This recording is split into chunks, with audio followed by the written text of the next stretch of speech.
eh, el webinar de hoy y el plan, bueno, después, lógicamente para algunos que lo quieren ver después en YouTube o repasarlo y demás, bueno, también va a quedar ahí guardado. Ahí nos está ayudando también Mauri de la iglesia, así que bueno, gracias Mauri por estar, Dios te bendiga. ¿Y qué les parece si empezamos orando, sí? Comenzamos poniendo este tiempo en las manos del Señor y también nuestras vidas, y le pedimos al Señor bueno, que nos bendiga también, que dirija todo lo que hablemos, todo lo que digamos, bueno, que sea también guiado por Él, ¿sí?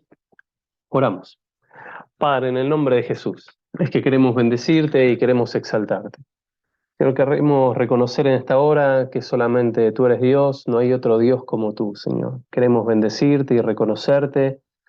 Y Señor, en esta hora es que te decimos que te amamos, Señor, amamos tu presencia, Señor, te alabamos, te bendecimos, te exaltamos. Y Señor, asimismo también es que queremos, Señor, darte la bienvenida en esta noche, el lugar más importante, Señor, en esta reunión. Señor, queremos darte gracias por tu palabra, gracias porque es alimento para nuestras vidas, es una lámpara que ilumina nuestro camino. Señor, y gracias porque a través de ella vos te revelás, te das a conocer, Señor, y así también revelás tu mensaje, Señor. Señor, ahora queremos rogarte que tu Espíritu Santo sea nuestro maestro por excelencia, nos esté guiando, nos esté dirigiendo, Señor, y que también nos esté instruyendo aquello, Señor, que vos querés que retengamos en este tiempo. Ayúdanos a redimir el tiempo, ayúdanos a profundizar en las Escrituras, Señor, quita cualquier velo espiritual que nos impida, Señor, sumergirnos en ella, Señor, que podamos extraer también lo que vos querés decirnos en esta noche. Te bendecimos y te adoramos. Oramos por Jesucristo. Amén. Amén. Muy bien. Bueno, vamos a compartir ahí pantalla.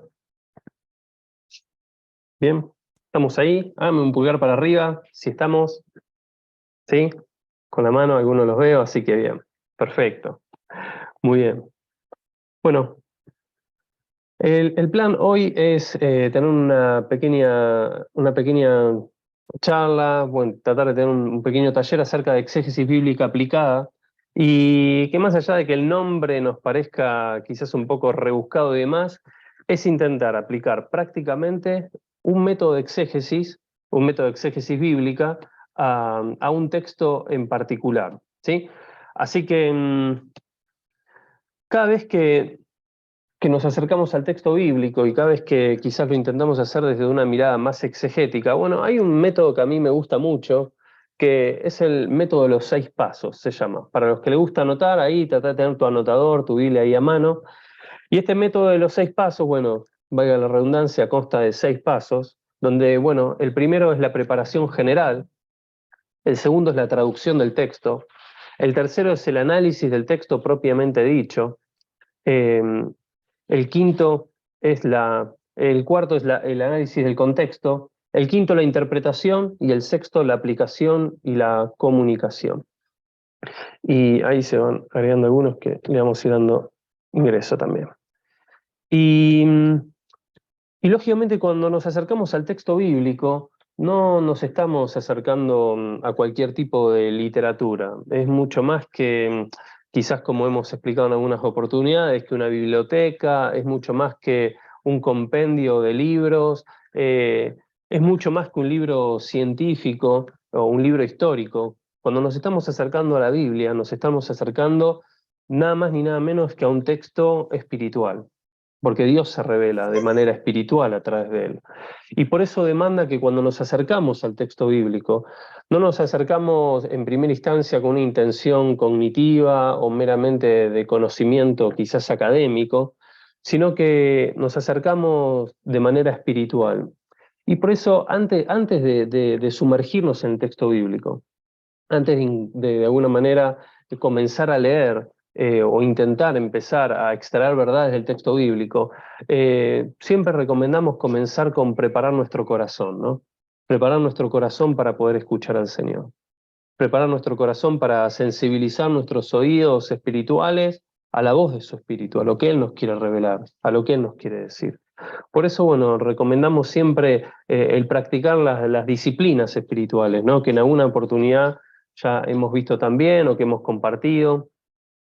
Y Y bueno, y las disciplinas espirituales constan de la oración, del ayuno, la meditación, el retiro, la adoración y también el servicio. En segundo lugar, antes de leer la palabra de Dios, antes de abrir la Biblia, yo tengo que saber que yo parto de un punto de partida. O sea que mi mirada no es una mirada ingenua o una mirada inocente del texto bíblico, en el buen sentido del término, sino que mi mirada del texto bíblico, y esto lo tengo que conocer, va a estar condicionada por mi trasfondo, de dónde vengo, ya sea mi trasfondo étnico, mi trasfondo quizás nacional, geográfico, aún por mi trasfondo educativo o social, económico. Y lo que siempre tenemos que reconocer es que nos falta objetividad. Cuando nos acercamos al texto bíblico tenemos que reconocer que no somos objetivos, que hasta aún estamos atravesados. Acá hay personas, y le damos la bienvenida a todos, ¿no? Hay personas quizás de diferentes países, sé que hay personas de Venezuela, de Paraguay, de Chile, y, y hasta aún hay personas de distintas denominaciones que de alguna manera venimos de distintas iglesias, de distintas denominaciones, de distintas doctrinas. Y cuando nos acercamos al texto bíblico, bueno, nos estamos acercando con todo nuestro bagaje de doctrinas también, ¿no? Y nos guste o no, por eso decía que no somos objetivos, vamos a ir condicionando al texto bíblico de acuerdo a lo que nosotros ya creemos, lo que ya sabemos o hasta aún lo que ya conocemos. Y ahora sí vamos a seleccionar un texto bíblico. Y para seleccionar un texto bíblico, y el que vamos a estar estudiando en esta noche, yo te invito a que vos abras tu Biblia ahí en Marcos capítulo 14, es un texto precioso del Nuevo Testamento, y es un texto que nos va a permitir aplicar varios, quizás, métodos o aristas de la exégesis bíblica, ¿sí? Y Marcos 14:1 dice, faltaban 2 días para la Pascua y para la fiesta de los panes sin levadura. Por medio de engaño, los principales sacerdotes y los escribas buscaban la manera de arrestar a Jesús para matarlo. Versículo 2 dice, pero decían, no lo haremos durante la fiesta para que no se alborote el pueblo. Mientras Jesús estaba en Betania, sentado a la mesa en la casa de Simón, el leproso, llegó una mujer. Llevaba esta un vaso de alabastro con perfume de nardo puro, que era muy costoso. Dice, rompió el vaso de alabastro y derramó el perfume sobre la cabeza de Jesús. Algunos de los que estaban allí se enojaron internamente y dijeron, ¿por qué se ha desperdiciado así este perfume? Podría haberse vendido por más de 300 denarios y ese dinero habérselo dado a los pobres. Y se enojaron mucho con ella. Pero Jesús dijo, déjenla tranquila, ¿por qué la molestan? Ella ha efectuado en mí una buena obra. A los pobres siempre los tendrán entre ustedes y cuando quieran podrán hacer algo por ellos bueno, pero a mí no siempre me tendrán. Versículo 8. Esta mujer ha hecho lo que pudo, se ha anticipado a ungir mi cuerpo para la sepultura. De cierto les digo que en cualquier parte del mundo donde este evangelio sea proclamado, también se contará lo que esta mujer ha hecho y así será recordada. Cuando nos acercamos al texto bíblico, lo primero que tenemos que hacer es delimitarlo. Y para eso usamos una palabra que se llama perícopa. Perícopa viene de 2 palabras, peri significa perímetro y copo, de copto, viene de cortar, ¿no? Y esto quiere decir cortar por el perímetro, cortar correctamente. Entonces, cuando vamos a analizar un texto bíblico, lo primero que tenemos que delimitar es, bueno, ¿cuál es el texto que voy a estar estudiando? Porque a veces corremos el riesgo de empezar a estudiar un texto de una manera y nos damos cuenta que quizás el evento que estamos estudiando, llegamos a la conclusión de que empieza en otro evento narratológico. Entonces, cuando vamos a buscar estas perícopas, lo que tenemos que buscar son quizás cambios de tiempo, cambios de espacio, cambios de lugar, cambios de personajes, y esto me va a estar indicando de que el texto se corta en alguna porción. Bueno, nuestras Biblias en la actualidad, al estar divididas por versículos y capítulos, bueno, a veces nos simplifican esto. Pero después nos vamos a dar cuenta que en algunas oportunidades, bueno, nos juega una mala pasada el recorte que ya le han hecho con capítulos y versículos al texto. Como por ejemplo es el caso de Nicodemo, que cuando nos damos cuenta que estamos analizando el texto de Nicodemo, nos damos cuenta que la clave hermenéutica viene del capítulo anterior. Ahora, Miren, las perícopas en esta porción del texto podrían ser tranquilamente, por ejemplo, ahí en el versículo 1 y el versículo 10. Ahí estaría un poco el límite. El versículo 1 dice: faltaban 2 días para la Pascua y para la fiesta de los panes sin levadura, y por medio de engaño los principales sacerdotes y los escribas buscaban la manera de arrestar a Jesús para matarlo. ¿No? De ahí ya tenemos el inicio de la narración que vamos a estudiar. Ahora, cuando vamos al versículo 10 del capítulo 14 de Marcos, dice: Judas Iscariote, que era uno de los 12, y acá presten atención, dice, fue a hablar con los principales sacerdotes para entregarle a Jesús. Y acá nos damos cuenta que se trata de otra escena, como si el camarógrafo estaría grabando en otra dirección, ¿no? Cambió el escenario y ya lo vemos a Judas saliendo del lugar donde estaba. Entonces, el texto que vamos a estudiar tiene que estar circunscripto entre el versículo 1 y el versículo 9. Ahora bien, parte de lo que vamos a estar analizando cuando empezamos a analizar el texto y empezamos a observarlo, hacer una observación más bien superficial. En primer lugar, bueno, vamos a intentar ver tiempos, días y horas. Bueno, ¿en qué espacio temporal estamos parados o estamos ubicados?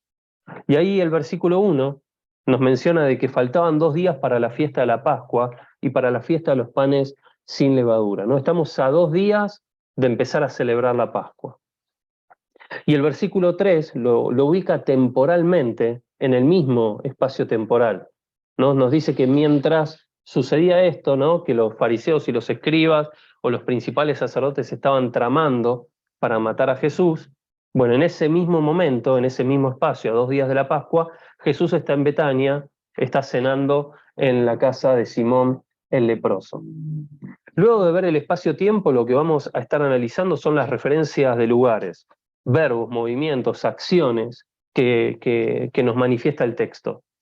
Y ahí, por ejemplo, yo marqué algunas, ¿no? Por ejemplo, en el versículo 3, yo te invito a que vos todo esto lo vayas viendo en tu Biblia y quizás hacerle alguna marquita o ahí en el anotador. Ya el versículo 3 nos dice que Jesús está en Betania, pero no lo ubica en cualquier lugar de Betania, lo ubica principalmente en la casa de Simón el leproso, ¿no? Jesús está dentro de una casa y está sentado a la mesa, muy probablemente cenando o almorzando, ¿no? Ahora el versículo 3, cuando empezamos a analizar también acciones, nos va a decir que vino una mujer con un frasco de alabastro de perfume muy costoso de nardo puro, lo rompe, ahí ya tenemos otro verbo más, ¿no? Lo derrama sobre la cabeza de Jesús. Entonces ya tenemos algunas acciones, ¿no? Esta mujer que viene, que ingresa en la escena, interrumpe en la escena, y viene, rompe un frasco de perfume de nardo puro, muy costoso, y derrama el perfume sobre la cabeza de Jesús. Y el versículo 10, como les decía, ya lo ubica Judas yendo con los principales sacerdotes para entregar a Jesús. Bien, ¿cómo vamos hasta ahora? ¿Bien? Háganme un pulgar para arriba, como que estamos bien, vamos avanzando a buen ritmo, excelente, excelente. Entonces ya estuvimos analizando un poco el espacio temporal, pero también estuvimos explorando un poco el espacio geográfico, dónde está Jesús, quiénes son los que intervienen, qué es lo que está haciendo Jesús. Y lo próximo que vamos a analizar son los personajes que aparecen en esta escena. Yo lo que los invito a hacer es algo que sugiero muchas veces, y es a imaginarse el texto bíblico. Imagínense el texto bíblico y traten de imaginar esa escena. Traten de imaginarlo a Jesús, traten de imaginarlo a Simón, traten de imaginar a esta mujer que ingresa, ¿no?, en la casa de Simón, interrumpe la escena. Traten de imaginarse al resto de los discípulos. Al mismo tiempo traten de imaginarse fuera de la escena a los escribas, los sacerdotes. Pero dentro de la casa de Simón también está Judas. Y cuando vamos a analizar los personajes, los vamos a analizar en dos categorías distintas. Por un lado van a estar los personajes planos y por otro lado van a estar los personajes redondos. Y estos corresponden a una categoría. En esta primera categoría están o personajes planos o personajes redondos. Y los personajes planos son personajes en los cuales no tenemos mucho relieve del personaje, por decir una manera. Lo conocemos solamente de manera superficial, ¿no? Son aquellos que no conocemos ni muchos detalles, ni hablan mucho. Son aquellos que son presentados por el narrador de manera muy escueta, ¿no? No se nos dan muchos datos, ¿no? Y generalmente, este es un dato interesante, se conoce un solo rasgo de este personaje. Y ahí yo los invito a poner en el chat, ahora cuando veamos la segunda definición, ¿quién cree que es un personaje plano, por ejemplo, en esta escena? Ahí los voy leyendo, ¿sí? El que se anime y quiera escribir.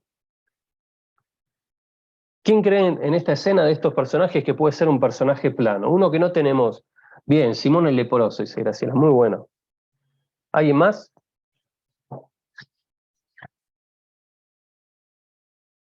¿Habrá alguien más? ¿Un personaje plano? La mujer, muy bueno, muy bien, Santiago. Vos sabés que no tenemos muchos detalles de la mujer. La mujer es un personaje plano. Hasta ahora nos es un personaje anónimo, ni siquiera sabemos el nombre. Pero por otro lado tenemos personajes redondos, y los personajes redondos tienen mucho más profundidad, tienen más relieve, ¿no? Conocemos quizás sus conflictos internos, conocemos aún eh, su intervención en el relato, sus contradicciones, dice, ¿no? No, el narrador nos deja ver su personalidad, qué es lo que piensa.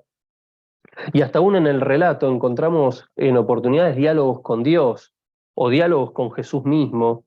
Y de alguna manera son personajes que dialogan mucho más. Entonces, si yo les preguntara ahora quién es un personaje redondo, ¿ustedes qué creen? ¿Quién podría ser un personaje redondo? Jesús, excelente. Jesús es un personaje redondo. Y es el que tiene quizás más intervención en este texto.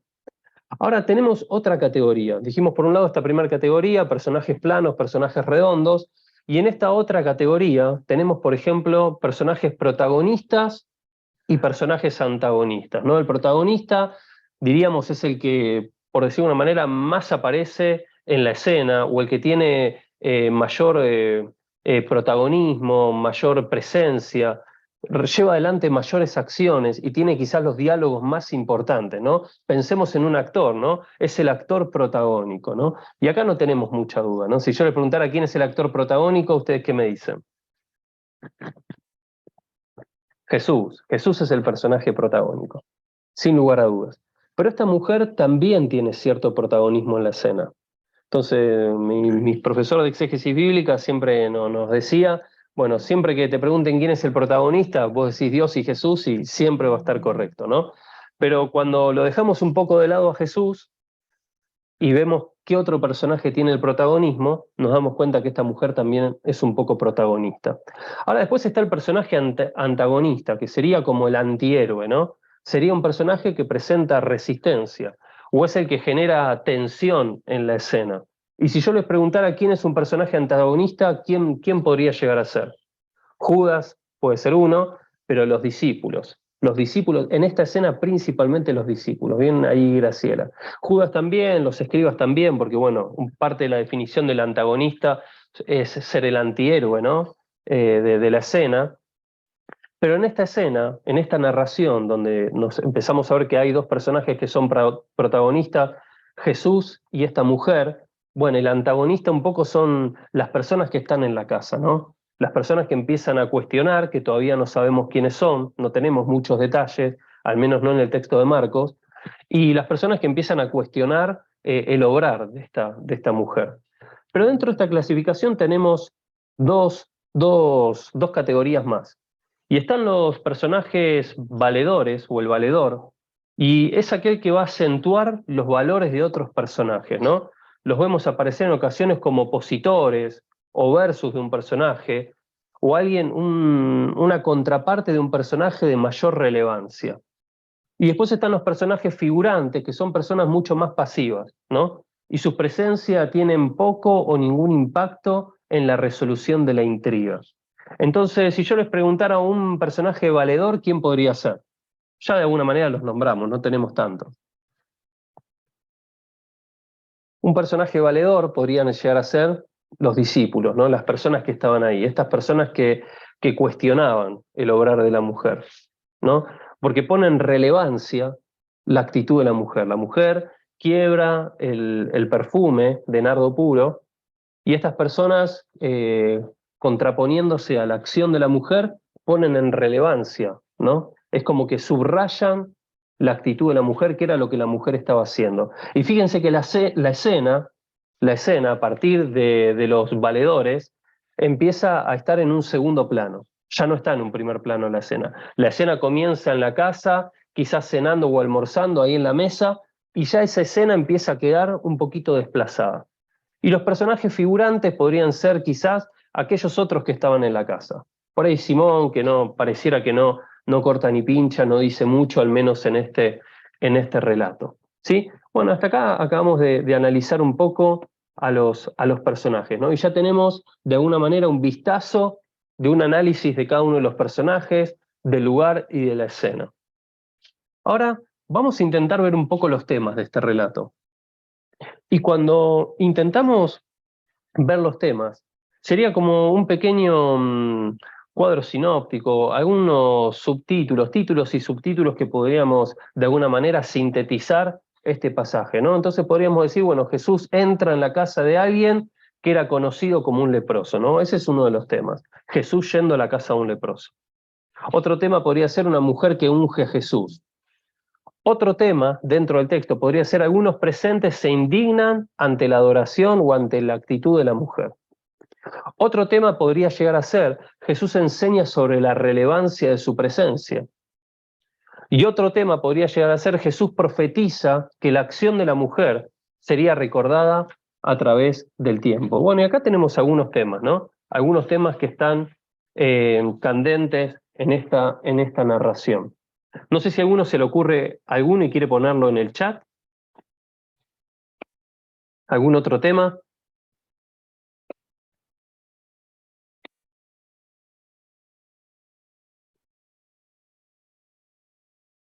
Bien. Bueno, entonces estamos de acuerdo con los temas planteados, ¿no? Si alguno, el futuro sacrificio. Muy bueno porque ahí Jesús está hablando acerca de su sepultura, ¿no? De su muerte. Excelente, excelente. ¿Alguien más? Ahora, cuando Jesús es cuestionado por sus discípulos, bueno, bien, bien, ese podría llegar a ser un tema también.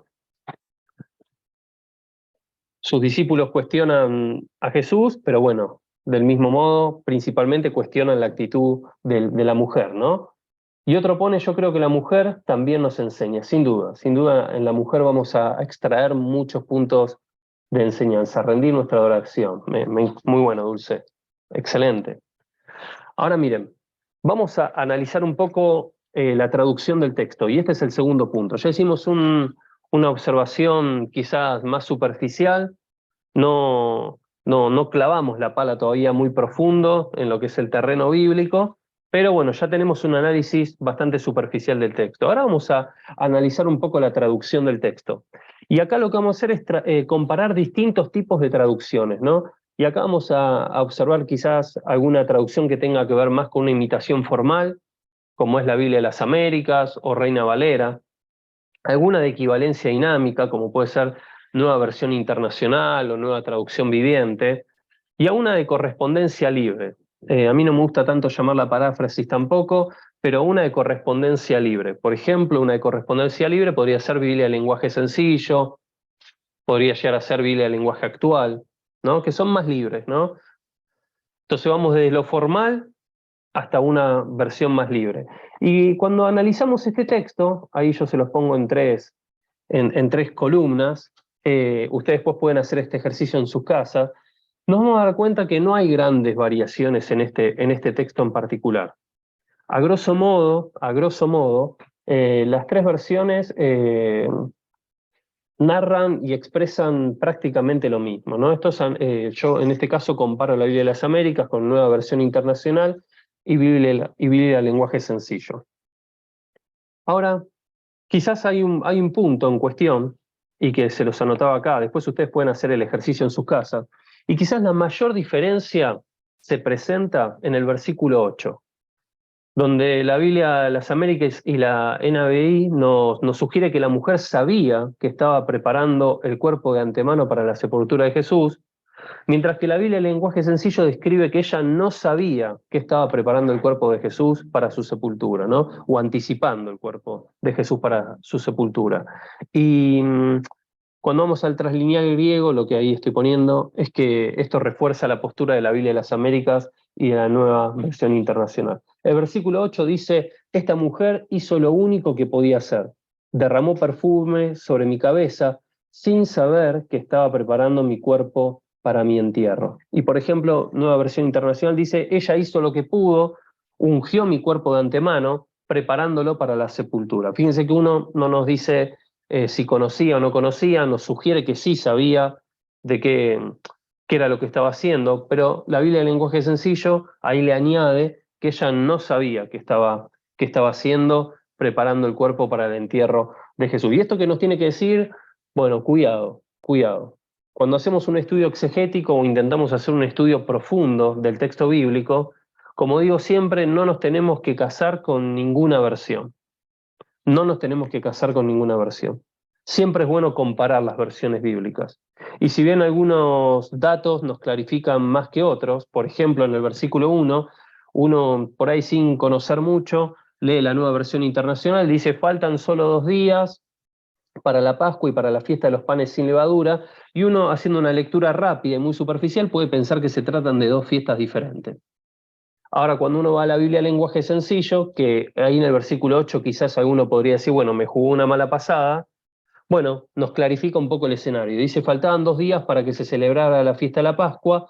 A esta fiesta también se la llama la fiesta de los panes sin levadura. Entonces nos damos cuenta que estamos hablando de la misma fiesta o la misma festividad. Entonces, ¿qué estoy diciendo con esto? Siempre es bueno comparar distintas versiones. Así que intentemos hacer ese ejercicio si queremos profundizar un poco en el texto bíblico. Ahora después, lo que podemos hacer, y acá quizá alguno se le abren un poco más grande los ojos y dice, bueno, ¿esto de qué se trata? Pero cuando estamos analizando la traducción, es muy bueno empezar a utilizar un traslineal o un interlineal, que sería un interlineal entre el idioma original y nuestro idioma, ¿no? Es nuestro propio idioma, ¿no? Y este, por ejemplo, es un interlineal que aparece en un programa que se llama EaseWord, que si no lo tienen, se los recomiendo, es muy bueno. Puede comparar al mismo tiempo varias versiones, varios pasajes de la Biblia, pero del mismo modo, tiene, por ejemplo, una de las funciones que tiene es un interlineal. Y si bien no lo vamos a ver todos y no vamos a analizar palabra por palabra en el griego, hay algunos puntos que son muy interesantes, ¿no? Y como ahí les coloco, es que si bien no encontramos grandes diferencias entre el relato al comparar los distintos tipos de versiones, cuando lo comparamos con el interlineal o el traslineal griego, se van a observar, por ejemplo, algunos datos interesantes, es que en el versículo 4, el término que tanto la Biblia de las Américas como NBI, como Biblia de lenguaje sencillo, traducen como desperdiciar, es el término apoleia, si te lo querés escribir por ahí. Y este término no solamente se puede traducir como desperdiciar, sino que se puede traducir también como destrucción o perdición. ¿Sí? O sea que mientras esta traducción termina diciendo, bueno, este perfume está siendo desperdiciado, el griego nos invita a pensar de que este perfume está siendo destruido o que se está echando a perder.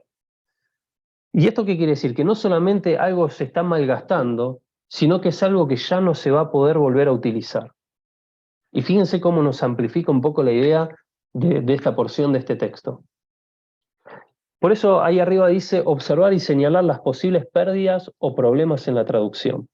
¿Por qué? Porque como decimos siempre, cuando nosotros intentamos leer nuestras Biblias, lógicamente en nuestro idioma, en el idioma que manejamos habitualmente, lo que tuvieron que hacer los traductores bíblicos es intentar comprimir al máximo un concepto como el que estamos viendo ahora, en una sola palabra.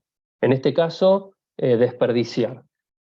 ¿No? Y esto, lo que decimos siempre es como que el griego fuera una botella de 2,5 litros de agua, y cuando la queremos meter en el castellano, es como que estamos intentando pasar esos 2,5 litros de agua a un pequeño vaso de 250 centímetros cúbicos. Bueno, sin lugar a dudas, la gran mayoría del agua se va a desperdiciar y la vamos a echar a perder. ¿Y esto qué quiere decir entonces? La imagen o el paralelismo es que cada vez que tratamos de pasar del griego a nuestro idioma, bueno, estamos teniendo algún tipo de pérdida en la traducción y estamos teniendo alguna pérdida en los conceptos. Ahora, hay otro concepto más.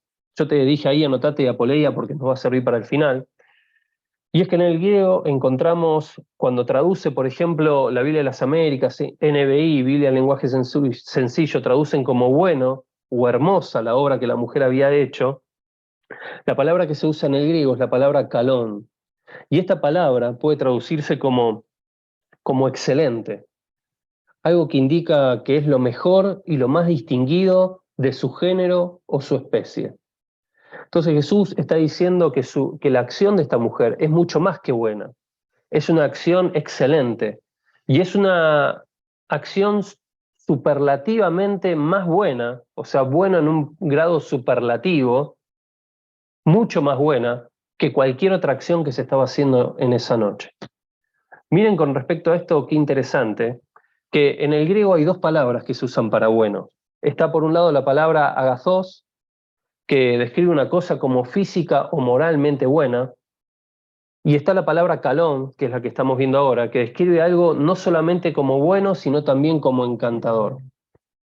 Y esto es muy interesante porque hay cosas que pueden ser agazos, pueden ser buenas, y sin embargo pueden ser duras, pueden ser serias, pueden ser austeras, o pueden ser para nada atractivas, pero aquellas cosas que son calón en la palabra de Dios, son cosas que son buenas, pero que al mismo tiempo son atractivas y son agradables, y es como que tienen como una aureola de encanto.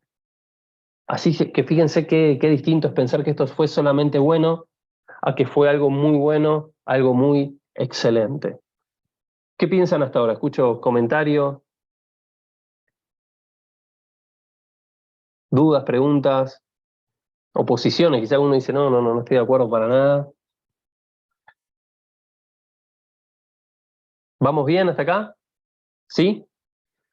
A ver, pulgar para arriba, ¿quién me hace? Bien, vamos bien. Excelente. Bueno, le damos gloria a Dios. Bien. ¿Sí? ¿Algún pulgar más? Bien. Perfecto. Ahora bien, ahora vamos a analizar el texto propiamente dicho. Dijimos, bueno, analizamos primero la traducción, tratamos de analizar algunas palabras, algunos términos, y ahora vamos a analizar el texto. Vamos a leer el pasaje, lo vamos a leer una, dos, tres, varias veces al mismo tiempo, lo vamos a estar leyendo de manera repetida para poder hacer un buen estudio, y vamos a intentar establecer el género literario. ¿No? Esto, bueno, ¿qué tipo de género es? ¿Es una poesía? ¿Ustedes creen que lo que estamos leyendo es una poesía? ¿Sí o no? Está medio, está medio lento el chat. No, excelente, no es una poesía. Bueno, entonces, bueno, es parte de la literatura sapiensal, diríamos uno, es parte del texto de sabiduría, del texto bíblico. No. Bueno, es una homilía, es una predicación, como encontramos, por ejemplo, en Hebreos, o es una epístola. Es un relato histórico, ponen algunos, bien. Y principalmente, más que un relato histórico, es un texto narrativo. Forma parte del texto narratológico, ¿no? Entonces, cuando vamos a analizar, por ejemplo, en este caso, bien, algunos ponen un hecho, un hecho descriptivo, muy bien, lo narratológico sin duda describe o narra un hecho y al mismo tiempo lo describe, y como ponía también alguien por ahí, bueno, es algo que lógicamente aconteció en la historia, ¿no? Aconteció una vez, en un momento, en espacio-tiempo. Excelente.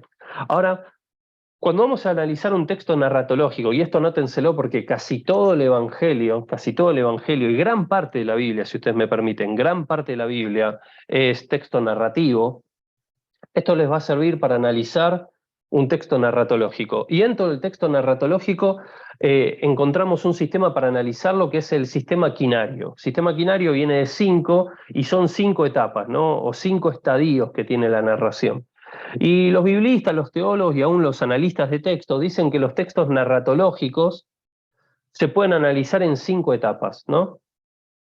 Y estas 5 etapas puede ser una situación inicial, donde se presentan los elementos necesarios para poder comprender la situación, ¿no? En esta situación que el relato va a modificar. Y acá se hace presente el qué, el quién, y en oportunidades el cómo. Es de alguna manera en la situación inicial donde se presentan los personajes y se presenta la escena. Y es un poquito lo que estuvimos viendo al principio. Después está el nudo, que compone el comienzo de la acción. Y en este punto se presenta por lo general la tensión dramática, ¿no? Acá es donde empieza el problema, ¿no? Y acá se presenta un desequilibrio de la situación inicial. ¿No? Como les decía antes, bueno, venía todo bien, estaban en una cena o en un almuerzo, estaban a la mesa en la casa de Simón, ahí se nos presenta la escena, y bueno, y viene esta mujer, ingresa y quiebra el perfume sobre Jesús, y la gente empieza de alguna manera a cuestionar.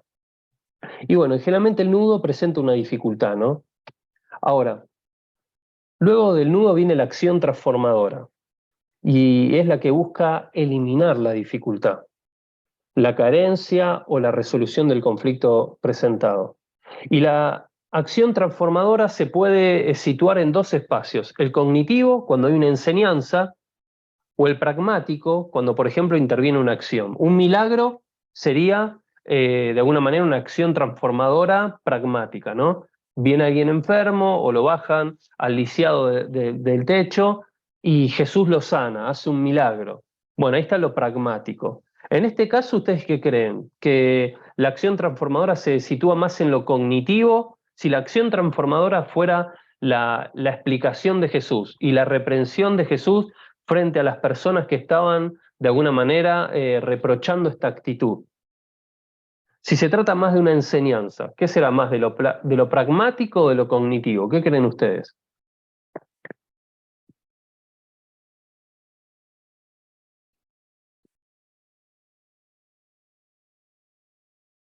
Y a ver quién se anima, quién va primero.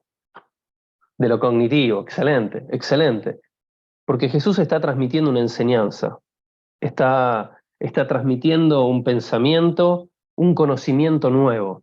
Y en eso parte la acción transformadora.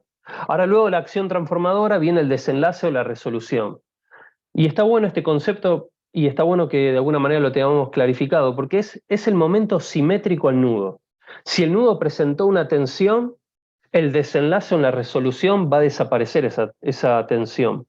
O vamos a empezar a ver cómo se empieza a diluir, empieza a esfumarse, ¿no? Y es el restablecimiento de la situación inicial, ¿no? La tensión es suprimida, ¿no? Entonces podemos ver como una pirámide, ¿no? Empieza con la situación inicial, va hacia el nudo, acción transformadora, y ahí empieza a bajar, y en el momento simétrico al nudo está el desenlace.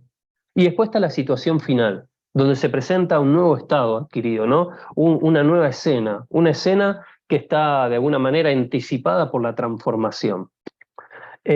Ahora miren, esto lo vamos a ver un poquito más adelante de manera más clara. Lo que vamos a hacer después de esto, de analizar un poco el texto, vamos a intentar resumir el versículo en pocas palabras. Entonces, en pocas palabras lo podríamos resumir de esta manera, ¿no? Durante el tiempo previo a la Pascua, Jesús se dirige a la casa de Simón y se sienta en la mesa. En ese momento, el encuentro es interrumpido por una mujer que quiebra un recipiente con un perfume muy costoso sobre la cabeza de Jesús. Y ante este evento, las personas que estaban presentes se indignaban por el desperdicio del acto. Sin embargo, Jesús los reprende y avala la actitud de la mujer. Lo que tenemos que tener en mente cuando resumimos el texto primero es no agregarle nada. Este es un riesgo que corremos, ¿no? Empezar a agregarle cosas nosotros, ¿no? Lo segundo que tenemos que tener en mente es que tiene que ser lo más simple posible. Tengo que tratar de resumirlo en la menor cantidad de oraciones posibles. Si vos me permitís, en la menor cantidad de renglones posibles, vos tenés que tratar de resumir, o tenemos que tratar de resumir este texto. ¿Bien? Y esto es lo que intentamos hacer recién. Ahora vamos a buscar las divisiones y las subdivisiones, y esto lo hicimos un poquito al principio cuando estábamos viendo los temas, pero le añadí esta parte para que ustedes lo puedan tener un poquito también anotado y después lo puedan repasar o practicar con otros textos, donde, por ejemplo, le agregué lo que es situación inicial, nudo, acción transformadora, desenlace y situación final.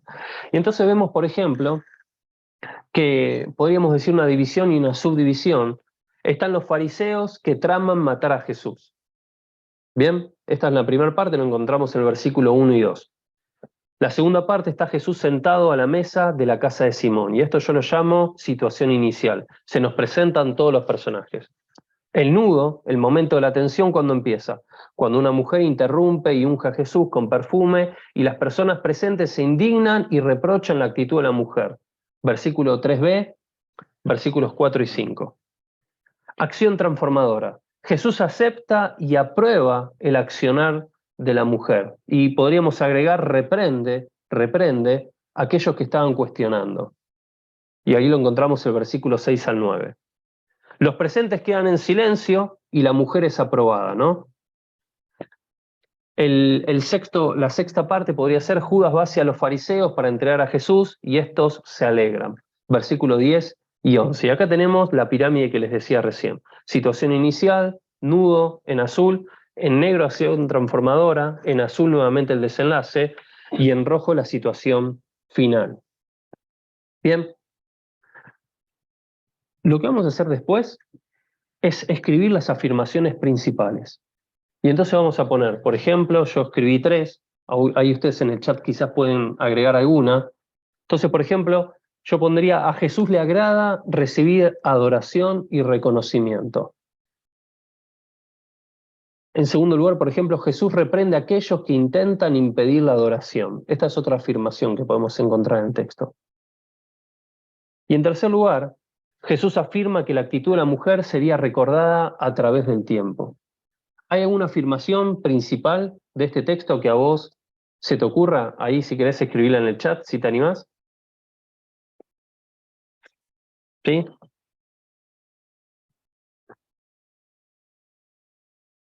¿Alguna afirmación principal?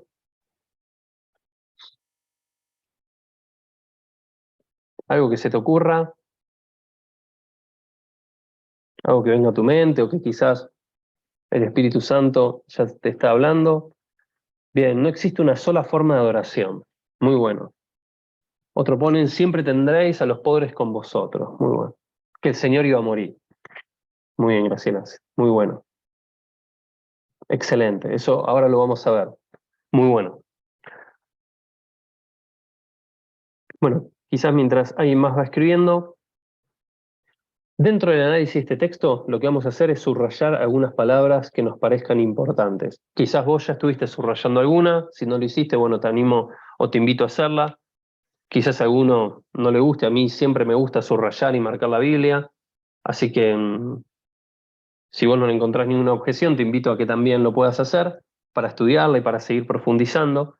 Y por ahí algunas palabras podrían llegar a ser nardo, ungir, Betania, ¿no? Y acá lo que te invito, ahora sí, es empezar a utilizar diccionarios bíblicos, diccionarios teológicos y alguna concordancia. Entonces, por ejemplo, empezar a investigar dónde más aparece la palabra Betania, qué otros eventos sucedieron en Betania. Bueno, que te pongas a investigar un poco, quizás la palabra nardo, en qué otras porciones de la Biblia, dónde más aparece el nardo, para qué se usaba el nardo, cuándo se ungía a las personas, en qué momento. Y esto ya nos va a empezar a pintar un cuadro mucho más grande que excede al texto en el cual nosotros hasta el momento estamos circunscriptos. ¿Sí?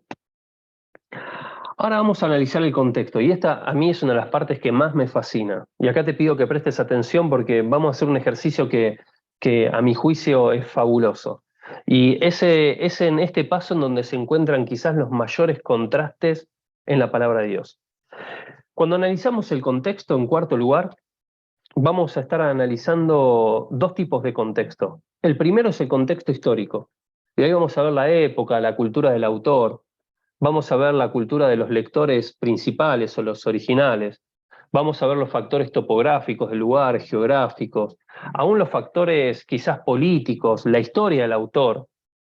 Y acá vamos a empezar a usar quizás manuales bíblicos, comentarios, atlas bíblicos, diccionarios, como el de la Real Academia Española, o enciclopedias, ¿no? Por ejemplo, si hay una palabra que no entendemos, bueno, tratar de analizarla antes de seguir avanzando. Pero hay un segundo contexto y en el cual me gustaría profundizar un poco en esta noche, y lo vamos a hacer de manera rápida, y es el contexto literario. Y acá vamos a empezar a ver por qué está rodeado el texto. El texto que nosotros estamos leyendo forma parte de una unidad mucho más grande. Que alguno podría decir, bueno, estamos leyendo el Evangelio de Marcos, ¿no? Dijimos, excelente, el Evangelio de Marcos. Bueno, estamos leyendo el Evangelio de Marcos que forma parte de una unidad más grande que podríamos decir es el Nuevo Testamento. O antes podríamos decir son los Evangelios. Bien, y antes podríamos decir es parte de los Evangelios sinópticos de Mateo, Marcos y Lucas. Pero podríamos decir que es una unidad más grande, que son los Evangelios, una unidad más grande es el Nuevo Testamento, una unidad más grande que es toda la Biblia. Pero también vamos a darnos cuenta que forma parte de una estructura, de un contexto, forma parte quizás de un capítulo y forma parte, este texto que estamos leyendo, de una porción en la vida de Jesús. Y para esto, siempre y cuando se trate de un evangelio, vamos a analizar dos tipos de lecturas, y ahí si te las querés anotar. Una lectura vertical y una lectura horizontal. Y para realizar una lectura vertical, a mí me gusta mucho utilizar una, una armonía bíblica, una armonía de los evangelios. ¿Sí? Una armonía de los evangelios. La más clásica es la armonía de Strong. Si alguno no la tiene y la quiere, me la pide después por privado y yo se las mando. ¿Sí? Una armonía que de Strong es la más clásica, la que más utilizamos. Y para hacer una lectura horizontal, vamos a usar una sinopsis bíblica, que a mí una que me gusta mucho es la de Benoit, y es una muy linda sinopsis. ¿Cuál es la diferencia entre la armonía y la sinopsis? Bueno, que la armonía nos va a tirar los títulos, por decir de una manera, de los eventos y los episodios, y nos va a decir, bueno, qué evangelios los va de alguna manera a tratar, y los va a tratar de formular o estructurar en fórmulas mayores o en estructuras mayores. En cambio, la sinopsis lo que va a hacernos es un paralelo entre los evangelios, los sinópticos, y en oportunidades lo va a incluir a Juan. Entonces, por ejemplo, si bien esto no se ve bien, ahora yo lo transcribí, entonces lo vamos a poder ver mejor. Esta es una sinopsis bíblica, en donde aparece que, por ejemplo, este relato aparece en Mateo capítulo 26, este mismo relato también aparece en Marcos capítulo 14, y aparece también en Juan capítulo 12. Y acá hay todo un dilema teológico que los biblistas llevan adelante en cuanto a si este relato es el mismo que aparece en Lucas capítulo 7 o no. Bueno, la realidad es que tiene muchas coincidencias, muchas coincidencias. Si ustedes me permiten, excesivas coincidencias tiene este relato. Pero, al día de hoy, por ejemplo, al día de hoy no, pero bueno, en su momento Leon Morris, por ejemplo, grandes teólogos, también refutaron este argumento de que se trata del mismo relato. Uno de los indicadores es que, como vimos al principio de este relato, ¿dónde se sitúa? ¿Quién me ayuda? A ver, ¿quién escribe más rápido? ¿Dónde se sitúa este relato? ¿Dónde sucede? En Betania, excelente. Ahora, el relato de Lucas 7, todo indicaría que lo sitúa en Galilea, o sea, en la región norte de las tierras bíblicas. Y Betania está en la región de Judea, que es la región sur. Entonces, ese es el punto en contradicción. Pero miren, acá hacemos un paralelo, lógicamente no lo vamos a ver todo hoy por cuestiones de tiempo, pero nos vamos a dar cuenta cuando hacemos un paralelo entre los sinópticos y los textos, que el texto nos empieza a arrojar, bueno, más datos de lo que nos arrojaba solamente Marcos. Por ejemplo, ahí yo con celeste resalté lo que sería el material exclusivo de Marcos. ¿Sí? ¿Lo pueden ver bien? Háganme pulgar para arriba. ¿Sí? Quizás tengan que agrandar un poquito los que están con el celular, pero ahí en celeste está el material exclusivo de Marcos. En rojo está el material exclusivo de Mateo. En amarillo el material exclusivo de Lucas, y en verde puse en esta oportunidad el material exclusivo de Juan. Esto de los colores no lo inventé yo, ¿no? Esto de los colores, hay un teólogo, Baudó se llama, que es el que presenta el código de colores de los sinópticos, pero bueno, le alteré un poquito porque también le agregué a Juan, pero nos invita a ver el material exclusivo de cada evangelio. Y alguno podría decir, bueno, pero si cada evangelista, ¿no? Mateo, Marcos, Lucas, Juan, nos relatan el mismo evento con diferentes palabras o diferentes frases o le agregan o le sacan. Bueno, entonces la Biblia tiene errores, diría alguno. Y no, lejos de pensar que la Biblia tiene errores, cuando analizamos un texto con una mirada sinóptica, como lo estamos haciendo ahora, agregándole a Juan también, pero la mirada, vale la palabra, se llama sinóptica porque justamente es poner a la par, vemos que cada evangelio le intenta imprimir su énfasis. Entonces, por ejemplo, cuando Marcos 14:4 dice que algunos estaban indignados, Mateo, Mateo es enfático en decir que estos que estaban indignados, ¿quiénes eran? Los discípulos. Los discípulos, como decían muchos de ustedes. Ahora, cuando vamos al texto de Juan, nos damos cuenta que aparentemente están en Betania, donde vivía o donde también estaba Lázaro, pero también estaba María y también estaba Marta, que eran las hermanas, que estaban en la mesa también.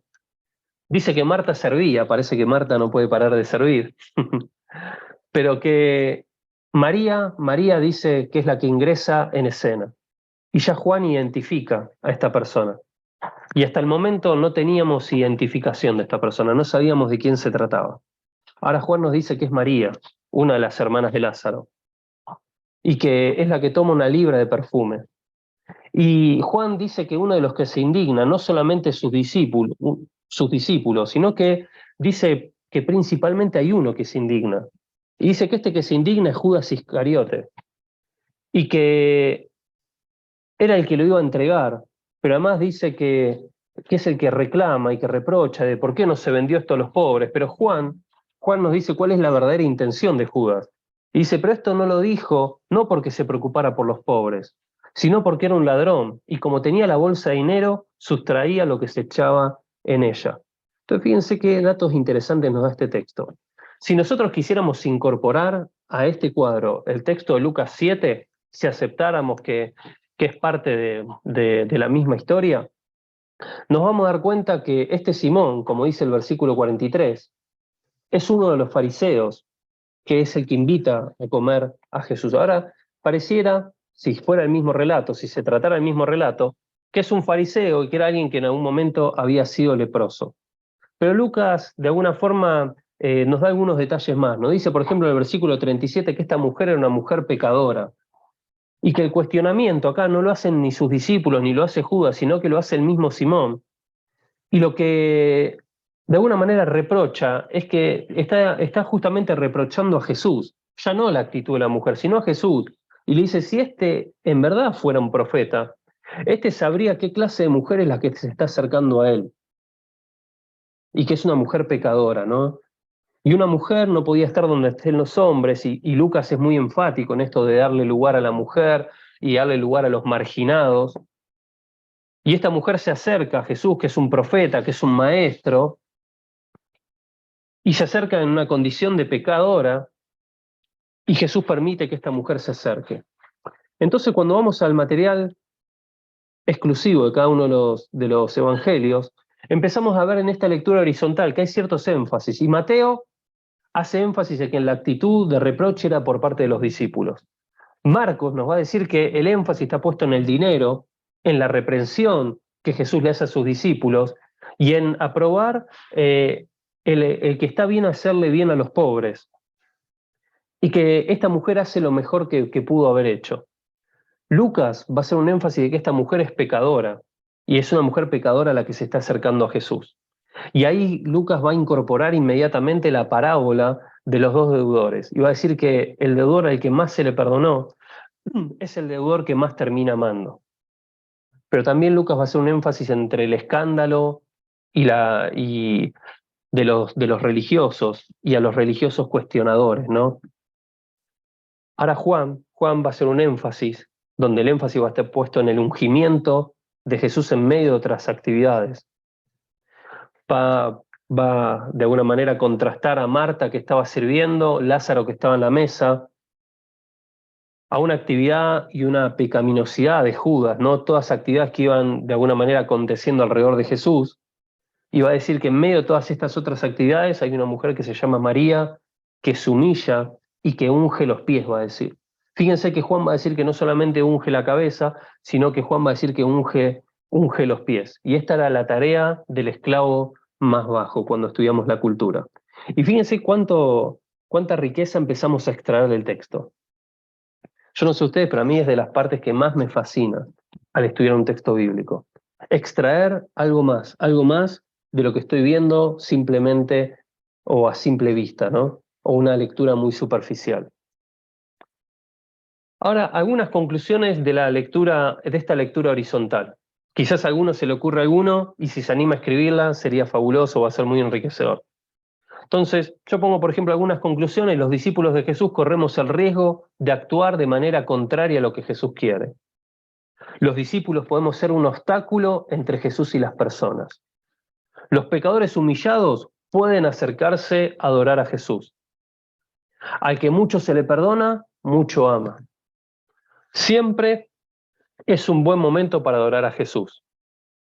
Y esta también está muy buena. No todos los congregados son discípulos de Jesús, porque vamos a ver que entre los discípulos, después Judas termina saliendo y termina traicionando o entregando a Jesús. ¿A vos hay alguna conclusión que haya llegado de esta lectura horizontal? ¿Algo que quieras compartir? Si te animás ahí a escribirlo en el chat.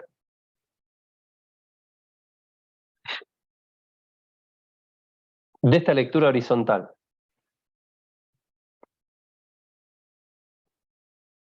Ahí mientras van escribiendo.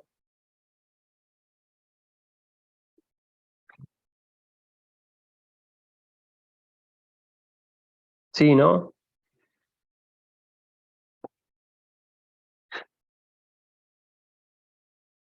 Bien. Mientras quizás alguno sigue escribiendo. Una vez hecha esta lectura horizontal, vamos a hacer una lectura vertical. Y para esto vamos a usar, como te decía, la armonía de los evangelios. Y en esta armonía de los evangelios, fíjense, no sé si a ustedes les aparece el marcador o no, pero el evento lo encontramos en el punto 148, donde dice que Jesús es ungido por María en las fiestas de Simón. ¿Sí? Ahora, cuando empezamos a hacer una lectura más vertical, nos empezamos a dar cuenta que esto forma parte de una estructura un poco más grande. Y que fíjense qué interesante, que es la estructura de la última semana de trabajo de Jesús en Jerusalén. O sea, es la última semana de Jesús. Y dentro de esta última semana, como ustedes bien saben, y quizás como en algunos lugares se celebra o se hace una mención, comienza con la entrada triunfal, ¿no? Alguno diría el Domingo de Ramos, ¿no? Empieza con la entrada triunfal, acá también encontramos la maldición de la higuera, encontramos la limpieza del templo, encontramos también, por ejemplo, el tributo al César, encontramos el cuestionamiento de los saduceos y la resurrección. Vamos a encontrar también eventos como que los fariseos cuestionan los mandamientos, y vamos a encontrar un evento en particular, que es el que me gustaría que le prestes atención, que es la moneda de la viuda. No, Jesús va a hablar del futuro, como muchos de ustedes decían. Jesús va a dedicar tiempo de su enseñanza al futuro, a la cruz, a la muerte, a la entrega, a la resurrección. Entonces va a hablar de la parábola de las vírgenes, la parábola de los talentos, el día del juicio. Pero quiero que les presten atención en especial al punto 144, que dentro de esta semana también acontece la moneda de la viuda. Y es esta viuda que entrega una pequeña, una simple ofrenda frente a quizás las ofrendas que estaban dando los demás. Y por eso pongo esto. Dentro de este contexto encontramos también la ofrenda de la viuda de Marcos 12, 41 al 44.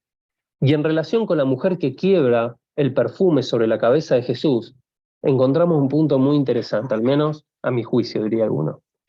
La viuda que solo puede ofrendar 2 blancas es reconocida por Jesús por encima de todo lo que anteriormente o los que anteriormente habían echado en el arca de las ofrendas.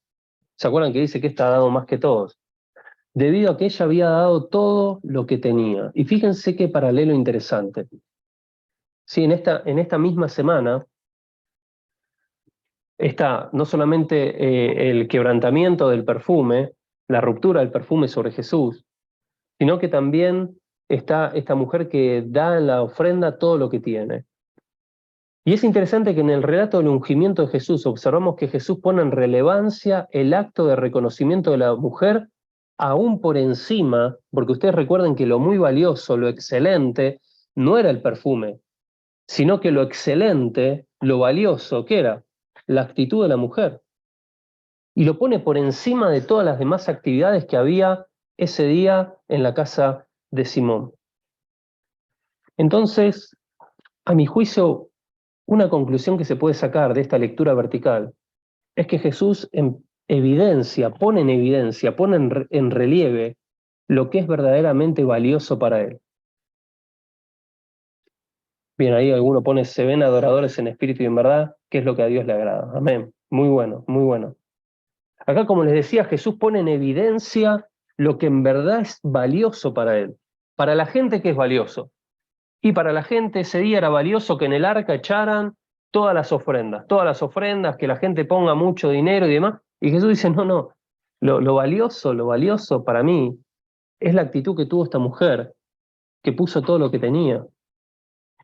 Ahí ponen ver las acciones con una visión humana versus la visión de Jesús. Excelente.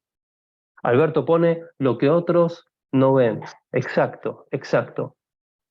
Los discípulos, y en este caso Judas, ¿qué era lo que estaban viendo? El valor que tenía este perfume tan costoso.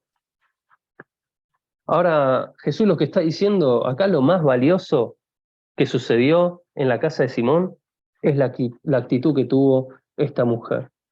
Pone valioso lo esencial, que es invisible a los ojos humanos, lo realmente importante. Excelente. La actitud del corazón. Perfecto, perfecto. El Señor Jesús valora la entrega genuina de corazón de una vida como una adoración verdadera. Muy bueno, Mara. Excelente. Muy bueno. La esencia pura. Muy bien. Fíjense qué enriquecedora que es estas dos lecturas, ¿no? Si nosotros nos hubiésemos quedado solo con el relato de Marcos, lo que estábamos viendo hasta este momento, nos hubiésemos quedado con esta simple escena. Ahora, cuando hacemos esta lectura, se nos amplifica un poquito el panorama y podemos llegar a otras conclusiones. Entonces, lo que vamos a ir es al último paso. Y yo acá lo que te invito a que vos hagas es que vayas de alguna manera anotando qué es lo que te llevas hoy. ¿Qué es lo que te llevas hoy a tu casa? ¿Qué es lo que qué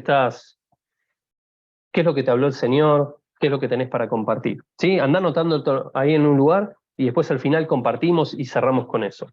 En quinto lugar vamos a ir al lugar de la interpretación, ¿no? Y a mí hay un método que me gusta mucho, que no es mío, lógicamente, es de John Stott, y él habla, por ejemplo, en primer lugar, para interpretar bien un texto, lo primero que tenemos que hacer es el principio de la sencillez, y es el sentido natural y la literalidad del texto. Entonces podríamos decir nosotros, en medio de dos actos de maldad, las maquinaciones de los principales sacerdotes que intentan matar a Jesús y la traición del mismo Judas, encontramos un acto de adoración puro y genuino. Jesús es digno de gloria, honor y reconocimiento. Y esto es interpretar la sencillez del texto, lo que dice el texto en sí mismo. ¿Sí? Hay dos actos de maldad y en el medio de la maldad surge la adoración. Principio de la historia. Entonces el sentido original y el propósito del autor. Entonces acá, bueno, siendo Jesús la clave hermenéutica de toda la Biblia, Jesús es la clave hermenéutica, interpretamos todo el texto bíblico a través de Jesús, es que podemos estar seguros que Jesús es el tema principal de este pasaje. Entonces tenemos que, sin lugar a dudas, atender con mucha precisión a las palabras de Jesús, las actitudes de Jesús y sus acciones. Y acá Jesús lo que hace es lisa y llanamente aceptar y avalar la adoración de María, y la pone en supremacía por sobre el valor del perfume y los cuestionamientos de aquellos que se habían enojado por el derramamiento o el derroche del perfume. ¿Sí? Ese es el principio de la historia, o el sentido original del texto. Después está el sentido integral a la luz de toda la Biblia, ¿no? Y acá es donde hacíamos, como hicimos recién, levantamos la mirada y empezamos a mirar qué es lo que dice el resto de la Biblia con respecto a eventos similares o con respecto al mismo tema. Y entonces, por ejemplo, cuando lo miramos a la luz de toda la Biblia, este texto en particular, encontramos que en el Antiguo Testamento, ¿quiénes eran ungidos? Los reyes eran ungidos, y eran ungidos también en privado. Y a veces su unción señalaba una sublevación, y miren qué interesante. A veces ungir a un rey significaba rebeldía frente al gobierno de turno o frente al poder de turno. La mujer podría suponer que había llegado el momento de que Jesús sea reconocido como rey y en donde Dios intervendría radicalmente en la historia, donde Dios iba a instalar su reino por medio de Jesucristo. Sin embargo, Jesús declara que esa unción no era para coronarlo rey, tal como había sido proclamado hace unos días en su entrada triunfal, sino que era para su sepultura. El Cristo, es decir, el ungido, es aquel cuyo propósito era morir por los pecados de toda la humanidad, y no para ser establecido rey con un reinado político o terrenal, ¿no? Y ahí tenemos una lectura un poquito más integral. El evento nos invita a recordar 2 episodios bíblicos, y acá préstame atención, al menos son los que a mí me hacen acordar, en donde la adoración presentó un alto costo para aquellos que la ofrecían. El caso de David, al comprarle las tierras a Arauna, dice el texto que ante el ofrecimiento de regalarle las tierras, Arauna le quería regalar las tierras, pero el rey dijo a Arauna, no, sino que ciertamente por precio te la compraré, pues no ofreceré al Señor mi Dios holocausto que no me cueste nada. Segunda Samuel 24:24. ¿No? Una adoración, una ofrenda que es costosa, que en verdad le cuesta. Y el otro episodio es el que les nombraba anteriormente, ¿no? En donde Jesús resalta el corazón y la adoración de una viuda que dio todo lo que tenía. Jesús llamó a sus discípulos y les dijo, les aseguro que esta viuda pobre ha echado en el tesoro más que todos los demás. Estos dieron de lo que les sobraba, pero ella de su pobreza echó todo lo que tenía, todo su sustento. Isaías 57:15 dice, porque así dice el alto y el sublime, que vive para siempre, cuyo nombre es santo. Yo habito en lo alto y santo, y también estoy con el contrito y humilde de espíritu, para vivificar el espíritu de los humildes y para vivificar el corazón de los contritos. Bueno, si nosotros tomamos como Lucas 7 parte de este relato, podríamos decir, bueno, los pecadores se pueden acercar a Jesús cuando se humillan, y Jesús los recibe. Porque el alto, el sublime, el que habita en la santidad, está también con el quebrantado y con el humilde en espíritu. Y ahora vamos al principio de la modernidad. Bueno, ¿qué significa esto para mí hoy? Y bueno, podríamos decir que las más profundas adoraciones no necesariamente surgen de grandes plataformas, eventos multitudinarios o música profesional, sino que las más grandes adoraciones muchas veces brotan de un corazón humillado y que reconoce la grandeza de Jesús. Amén. Y lo segundo que pensaba es, hoy podemos amar mucho más a Jesús de lo que ya lo amamos, en virtud de los textos que estuvimos analizando y de los términos que estuvimos analizando. Hoy podemos derramar aún mucho más, nuestro corazón en adoración. Hacer algo mucho más excelente de lo que venimos a hacer hasta este momento. Y aún pensando en este término apoleia, ¿no? De destruir, este término entregar completamente, entregar sin poder volver a utilizar. Hoy creo que nosotros podemos gastar nuestras vidas para el Evangelio y no guardarnos nada, no guardarnos absolutamente nada. Esa es una adoración que vale. Ahí Alberto nos pone definitivamente los anónimos. Amén, amén, amén. Muy bien. Aplicación y comunicación, y acá se termina nuestro estudio, porque bueno, cada vez que Dios nos revela algo, sin lugar a dudas, es para revelarnos su carácter, es para decirnos algo, es para comunicarnos algo, pero al mismo tiempo aquello que Dios me habla a mí, también yo se lo puedo comunicar a otras personas. Así que, bueno, yo te pedí hace un ratito que vos escribas algunas aplicaciones y cosas que puedas llegar a comunicar, y yo siempre digo, bueno, está bueno analizarlo en al menos 3 esferas. Una esfera personal, cómo lo aplico esto a mi vida. Una esfera eclesial, cómo se aplica esto a mi iglesia. Y una esfera social, bueno, cómo se aplica esto a la sociedad, ¿no? Y a nivel personal, yo diría, siempre es una buena ocasión para adorar y reconocer a Jesús, ¿no? Jesús es digno de que yo gaste y derrame mi vida para Él. Debemos adorar al Señor con un corazón sincero y con lo mejor que tenemos. Ahí préstame atención. Debemos adorar al Señor con un corazón sincero y con lo mejor que tenemos. Sin importar nuestra condición, Siempre podemos acercarnos a Jesús si nos humillamos ante Él, sin importar cómo hoy te encuentres, cuán lejos, cuán separado, cuán lleno de pecado esté tu vida. Te podés acercar al Señor si te humillás delante de Él. El Señor te recibe. El Señor te recibe.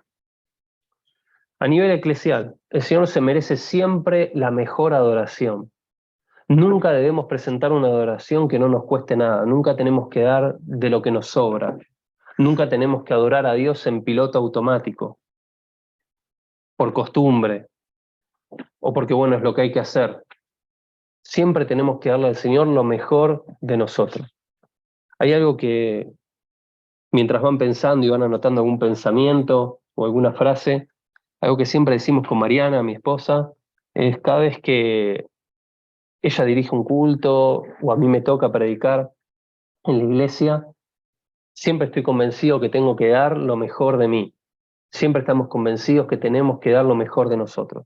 Como si fuera la última vez que nos fuéramos a parar detrás del púlpito. Siempre tenemos que dar lo mejor de nosotros. Como si fuera la última vez. No tenemos que guardarnos nada. Fíjense que esta mujer quebró el perfume y lo derramó todo en la cabeza y en los pies de Jesús. No tenemos que guardarnos nada, tenemos que entregarlo todo. Jesús es digno de que gastemos la vida para Él. Y a nivel social, Jesús nos invita a preocuparnos por los pobres y ayudarnos. No dice no lo hagan nunca, no lo hagan más. Jesús lo que está diciendo, bueno, a los pobres siempre los van a tener, a mí no me van a tener siempre, siempre va a haber oportunidad, bueno, este es el tiempo para ocuparnos también de los pobres.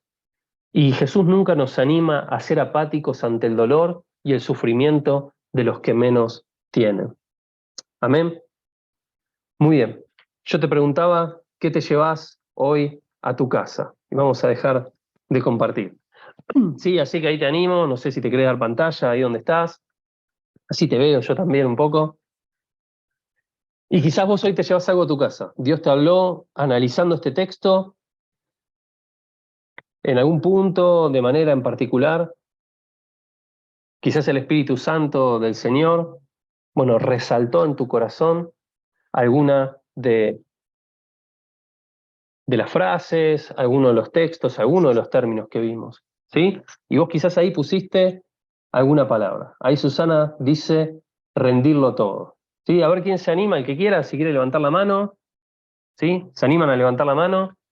Ahí hay una aplicación que pueden poner la manito y aparece, y por ahí alguien se anima y quiere decir algo, así en pocos segundos, que ya estamos terminando. Si no, escribirlo en el chat y lo leemos, ¿sí? Pero si alguien se anima, ahí levanta tu mano. Susana ponía rendirlo todo. ¿Qué más?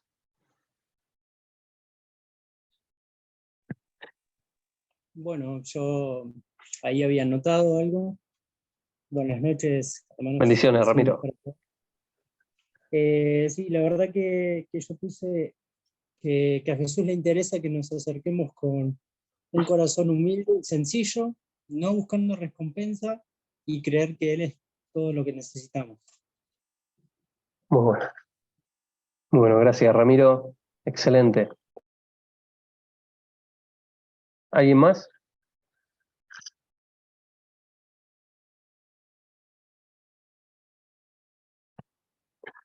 Dice Dulce, me llevo cómo es la perspectiva de Jesús al ver a las personas, que en todo tiempo recalca la esencia del corazón, más que lo superficial o material. La importancia que Jesús le da a la humildad, la excelencia de la adoración y la importancia de dar. Muy bueno. Ahí también están poniendo un corazón sencillo, pero completamente despojado de todo, nunca rechaza a Dios. Aun cuando hay sinceridad, sin importar lo que pase o cómo nos sentimos. Esa adoración es la que recibe el Señor. Amén. Amén. Precioso. Muy lindo. Yo siempre digo, esta es la parte que más me enriquece a mí, escucharlos a ustedes y lo que el Señor me dice a través de la vida de ustedes. Así que es la parte que más me bendice. Dice, me gustó la explicación sobre exégesis para analizar los textos bíblicos de forma comparativa. que ayuda a ir más profundo en la enseñanza de la palabra. Muy bueno, Carlos, gracias. Gracias. Hola, Hernán. Se me apagó la notebook, así que por eso Hola, me Sonia. conecto al celular. Dios te bendiga. Estuvo hermoso todo lo que enseñaste, como siempre. Admiro la riqueza que tenés para enseñarnos y lo que más me tocó fue el hecho de rendirlo todo, ¿no? De darlo todo. Y este tiempo que uno está aprendiendo también es para el Señor, porque es para aprender más y para poder, y la comparación de las Biblias. La verdad que me voy a comprar alguna Biblia, otra diferente, porque no tengo todas esas y la verdad que, bueno, es excelente, ¿no? Excelente lo que nos llama al servicio también, al servicio de los demás. Así que te felicito, Hernán, y Dios siga dándote todo lo que te sigue dando cada día. Le damos gloria a Dios, Sonia, gracias por tus palabras y gracias también por compartir este tiempo. Y sí, muy bueno, siempre creo que es una buena adquisición, una Biblia más, en otra versión, está buenísimo y es súper enriquecedor. Le damos gloria a Dios por este tiempo. Ahí Pablo Aspesi, querido, dice, me llevo que las escrituras son profundamente ricas, que nos tenemos que animar a conocer y aplicar lo que el Señor habla en ellas. Amén, amén. Graciela dice, derramar nuestro corazón ante el Señor sin importar nuestra condición que tengamos en ese momento, ni la gente a nuestro alrededor, así como la mujer que solo se interesó en el Señor y adorarlo a Él. Amén, muy bueno. Jimena dice, el verdadero atractivo para Jesús que se detuvo a destacar o reconocer.